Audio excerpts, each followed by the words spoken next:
Hello and welcome to another Best Junglers episode, this one for patch 12.13, and I guess we can call this the gigantic jungler patch because so many were buffed, so many were changed, and of course we had the 12.12b patch in the middle of it. We will look at the best junglers overall, the best for low MMR, the best for high MMR, and apologies for the delays in some of the videos lately. I'm celebrating the birth of my daughter, so the content isn't first and foremost on my mind, but they will resume when they resume, and I hope you can wait patiently. Likewise, I have an announcement to make for the end of August, only for those of you who are serious about being a better player, not just a better jungler. And yes, that will be through a bootcamp with Gosu Academy and of course Coach Kybit alongside me to make you a genius League of Legends player in 10 days. And apparently I only wear vests in my content so that to eat this from Instagram, but as you can see I do look quite teachery.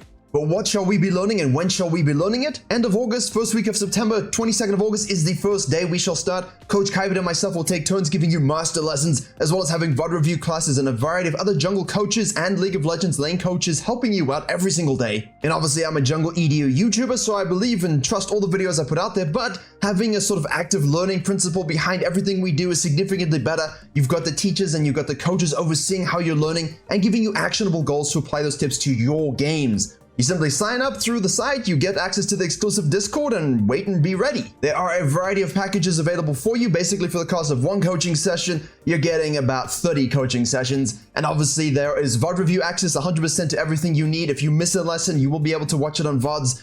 Click the link in the description below and it will be pinned in the comment section for 10% off for the first people who sign up. I'm really looking forward to talking more about this in the coming weeks, and I look forward to seeing everybody there. And maybe if we get like 1,000 signups, I'll do a Fiora cosplay. And now first up, we do have Master Yi, and I think everyone in the entire universe understood that these buffs would be over the top. Everyone in the entire universe understood that they would make him giga broken. You know, even if you just take the attack range buff, which is absolutely ridiculous and disgusting, you also then decide, hey, 28 seconds on a 60% damage reduction, why don't we lower that down to like 9 seconds and then make it 90 scaling downward? Yeah, that should work. You know, I looked at these changes, looked up, read them out loud, and my baby started crying. Not every champion needs to be good in high MMR. Not every champion needs to be good in low MMR. I don't know why we need to fuse these things. I mean, what's next? We're going to give Nidalee a third form and make her really easy to use for low MMR? No, of course not. Now, that being said, he was hotfixed. That being said, we do need to watch the data to make sure that evens out. However, he will still be a really strong pub stomper. He will still thrive in the chaos of solo queue. And even though they nerfed the Q cooldown, even though they nerfed a few base ADs and AD growth and damage reduction a little bit, that was actually quite nice. He will still be stronger than before, and even though there is counterplay, even though there are ways to defeat him, overall he is still strong, much like Bel'Veth. Now, Bel'Veth's stats have gone down since the nerfs. Her lifesteal nerf from 20 to 28% scaling to just 20% on that E certainly has affected the way she plays the game in certain respects, specifically those solo Nashes that you could do in like 20 minutes, but nonetheless thrives on the chaos, thrives on being able to maintain true form, and still was basically overtuned initially. I mean, I said this when she came out, I said she's going to be really strong. I loved the way the kid was, and obviously now they're dialing that back as we go, but overall the kid still is inherently solo queue centric and will be seen in pro play because she is that strong. I feel like she'll still be able to maintain true form enough and get enough of her lavender stacks throughout the gaming phase, and then of course one Baron, one Herald, one good split push, and you can bust open the map and take over even if your team have yet to figure out where their parents put their nose when they were 2 years old. And yeah, I apologize, I guess we're gonna have a lot of baby and dad jokes in the coming months, but bear with me. And no, that's not because Volibear is next, although he is in this video. Obviously Wukong is next, because hilariously, even though they nerfed his damage clear speed to monsters yet again, really, they slapped that thing back down to like 120%. It turns out much like Talon when they did this, yeah, it's kind of a thing where the champion just needed some map scaling. He just needed a little bit of help going through, in between, over, under, inside, and any other sort of metamorphosis that allows something to go over a wall to actually be able to get into ganks and get into flanking position to use his kit the way it was meant to be used. I mean, they gutted Talon's claim, people were like, yeah, we're not going to play this, and now they've realized, oh wait, that doesn't really matter anyway. So the monkey is still throwing shit at your teams and at you, and obviously though there is an issue if you're not proactive enough and skirmishy enough and, you know, doing things that a jungler should be doing, you're not going to be able to rely on that fallback farm, much like a Talon, and that's always a good thing.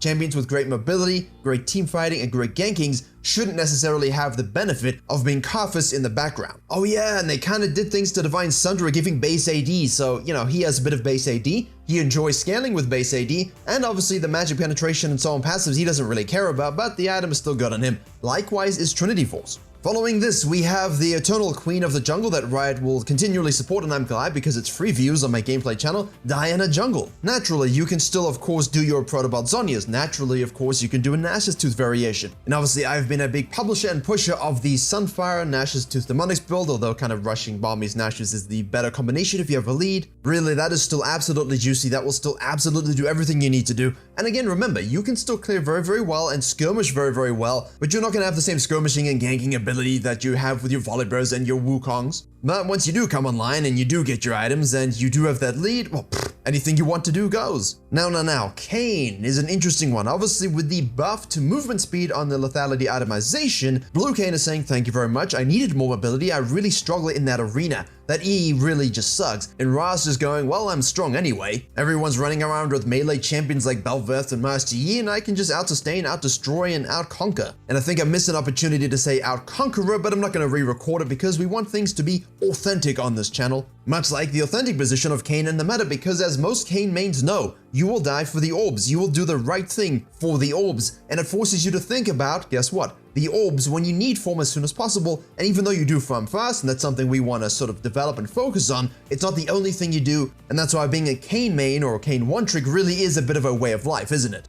Following this, we have my Volleybro, and yes, they nerfed our movement speed once again. I wish they would stop. Yes, they nerfed the base values of the Q damage as well as the bonus HP scanning on W, and obviously they removed some target max HP, 2% exactly, at all ranks on our E. Look, I might be known for Ornn and Zyra jungle, but I'm also known for things like Volleybro jungle, and you know, I have 20,000 games played in my Zerda GG guide, which I keep updating every patch. And I'll be really honest with you guys, these are good nerfs minus the Q bonus movement speed. I hate that they take that away. When you have things like Ziri, let me at least be able to get to her, please. Please, that's all I ask, Riot. Stop nerfing the movement speed, because you already took away my damage, right, in all respects and all abilities. You also lowered the cap by 100 against non-champions, which means effectively our first clear and all other clears are a little bit slower, which means the reliability of our ganks and engage is so important. And all that being said, if you run my build, you're going to be fine. If you run any build, you're still going to be fine, because guess what? The champion is still fine. So all in all, nerf's good, minus movement speed. I do like the damage reduction. I think that's really important for things like Chem Tank builds, because even though I went Chem Tank Titanic, you know, I'm still destroying everyone with huge damage. It makes sense that I shouldn't do as much. And then we have the resurgence of Fiddlesticks, who was hidden OP S+ tier for like 18 months to 2 years, and no one just wanted to learn him and play him. Something too unique, too awesome and epic and horror story-ish, I don't know. His voice is so damn good, it doesn't even sound like it's a voice actor doing it. It sounds like you kind of took a Nazgul, combined it with a cat in heat, and all of a sudden that's what Fiddlesticks sounds like. But the increase in fear duration on his Q, plus the bonus damage and AP ratio buff to his R means, yeah, he's back, because while the clears were never an issue, the Predator kind of offset that AFK farming nature, allowing us to be at least a little bit active, and obviously being able to gank and counter gank pre-6 and without our ultimate. With that being totally removed, that kind of became a very difficult option for you to go, and now you're just lacking the agency to get your items and your damage up. All of a sudden, your fear allows you more Psyche Suck time, which is what we want, and your R allows you to destroy teams who go A-ramming for no particular reason. Welcome back.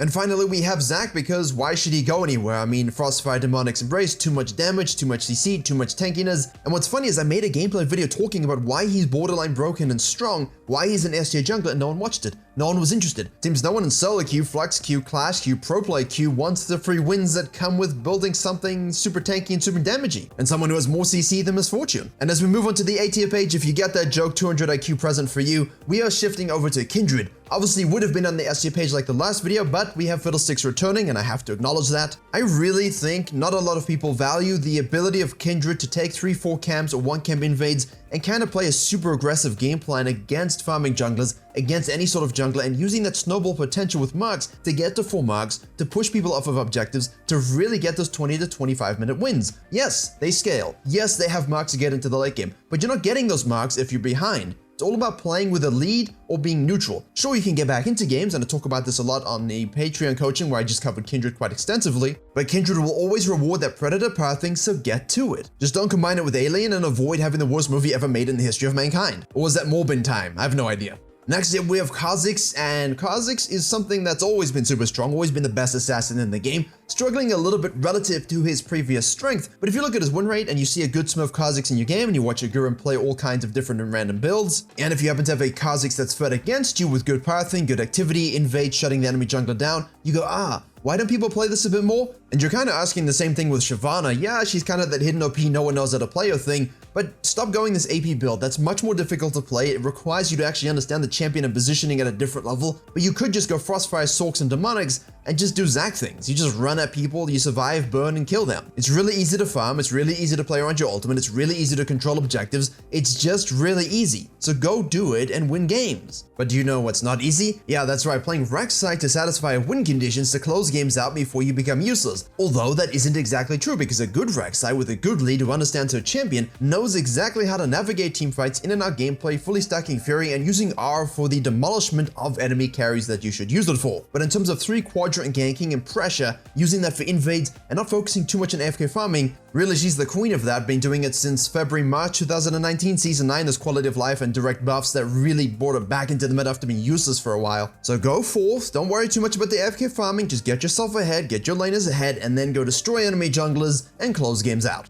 Now, Graves' win rate and play rate is something that we need to discuss, because the play rate and ban rate, these are good, yes, but the win rate, these are not so good. And I just had to stop myself speaking in Russell Crowe Greek Zeus accent when I said not so good. But again, I still value this champion. I value the fact that he can carry games, control games, win games, but it's really all down to pilot gap, pilot difference. So if you're playing Graves and you're not winning and you're perma losing, look in the mirror. The next up we have Rengar, and I usually speak a lot about Rengar. I just don't have much to say at the moment. I think I value him more highly than others. I talk a lot about champions in this list that I think if you watch this video, go pick up these champions and get good with them, you will be able to carry and win games better than other junglers. That's why I don't put things like Elise, even though win rate is looking quite good. And yes, Rengar is definitely one of the more difficult junglers for you to learn and master, but if you do so, you're gonna have no problem navigating anything. It's one of the best champions to main in one trick always. Now next up we have Shaco/Shaco, and he was having an issue, fitting into the meta. Although that's not true, he was just AP centric. The AD builds were struggling ever since we kind of dealt with that durability patch. However, some buffs, some hotfixes, some lethality item shifts, and all of a sudden his win rate is looking a little bit more like what it used to be. Still very pilot driven, there's creativity in how this champion is played. I hate him. Everyone who mains this champion knows that everyone else hates it. If you're a good Shaco player, if you're someone who reached, high elo with the champion, you know that everybody hated facing your champion on that journey, and you understand this, and you understand why he's a bit of a toxic champion in terms of when he's strong. If you don't, you're just delusional. But overall, he is looking a lot better than he has done in the previous patches. And finally, we have Ramus, and of course I put him on the gameplay channel last week, and go ahead and watch that. You have some weird builds cropping up as well. But people are realizing, wait a second, Master Yi, Vel'Veth, bit more of a skirmishy meta where people aren't getting benefit from AFK farming. Hey, I can be Ramus and basically counter all of them with existing. I can do my stop, drop, and roll ultimate onto enemy carries to access the back line, and a flash taunt basically forces everyone into QSS. This, my friends, sounds like it's very good. And the whole Brazilian server cheered, because whenever you look for Ramus highlights, it's always a Brazilian server. And now let's slide on over to the low elo page, and obviously Master Yi and Vel'Veth are going to be at top of that. Things like Vi definitely can be strong. Trundle and Mordekaiser are the ones I really think low elo players should play. It teaches you a lot about pressure, aggression, and also farming and scaling in a healthy way, and in a unique way that people are not going to basically know how to face and deal with. Obviously things like Warwick are still good. I have my live companion Warwick guide linked below as well. If you main the Wick, you can still get diamond with it, no issue, but these are just the strongest ones for low elo to get gold. And for the high elo page, we have basically a very similar meta, but we do have the development of Talia being high skill kept again, even though the buffs that just came through do help it be more accessible. We're not really seeing that same success rate in Plat Plus elo, but in Master Plus she definitely is thriving. Again, basically the simplifying of a complicated kit to make her more accessible. I'm not always on board with it. However, things like Nidalee are still doing very well on high elo, and even though we did just have the Divine Sunderer change, Virkayu players are still building it. But while he isn't having the same success and win rate in the general populace in high elo, he is still performing extremely well. And you will note the Elise, that's right, Elise. The buffs definitely do help lane Elise, although I don't think it's very fair to say, hey, these buffs are great, it's not going to affect jungle at all. Yeah, the meta just doesn't suit her, right? It's a high tempo jungler who likes to tower dive, gank, and thrive on that kind of success rather than farming, and she does not have that fallback and instead has to use that high variance style, having more base health, more health growth, better base armor, and obviously better neurotoxin damage in human form means that she can definitely have a bit more PvP strength in those moments. And when you get 1 kill, you can get 2, 3, 4. It helps your snowball. And as long as you know how to play Elise, which of course is why she's in high elo, not general population, this will result in a win rate buff, which of course it has. It's not really going to make her meta whatsoever, but her win rate and performance in high elo is definitely indicating up, and I just wanted to point this out rather than say, hey guys, use this to get challenger. I'm just kind of pointing that out. And there you have it, the best junglers for 12.13. If you want to understand a bit more about jungle theory, dynamic pathing, click the link at the top right. If you want to elevate your jungling to the next level with the best Season 12 meta assessment tips, click the video in the box in the bottom left.